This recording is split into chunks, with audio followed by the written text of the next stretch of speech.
গত 2 দিনের বৃষ্টিতে আমাদের এলাকা হাবুডুবু। দেখুন, যেগুলো জায়গা শুকনা ছিল, এই যে পুকুরটি শুকনা ছিল, তারপরে এই যে জমি দেখতে পাইতেছেন এগুলো শুকনো ছিল।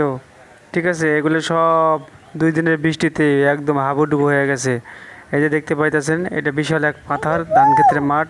আর এই যে পাশ দিয়ে যে আল দেখতে পাইতেছেন না, এই আলগুলো শুকনো ছিল, আমরা হেঁটে যাইতাম, কিন্তু বর্তমানে সেগুলো ডুবে গেছে পানিতে। তাহলে বুঝতে পারতেছেন কি পরিমাণ পানি হয়েছে, বৃষ্টি হয়েছে। আর আমরা তো উঁচা এলাকায় আছি, আর যেগুলো নিচু এলাকা ওই যে দেখতে পাইতেছেন ওটা হচ্ছে নিচু এলাকা।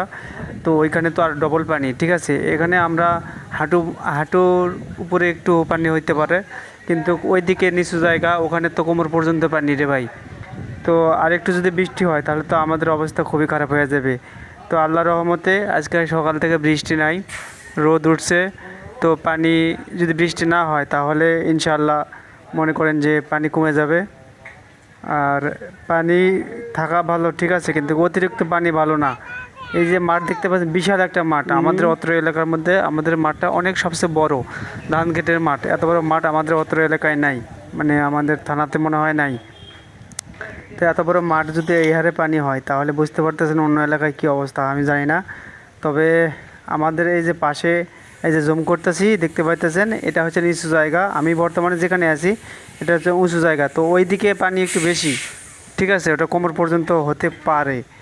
ঠিক আছে, আর আমাদের এখানে যদি কোমর পর্যন্ত হয় তাহলে ওইখানে তো মাথা পর্যন্ত হয়ে যাবে, মানে এতটাও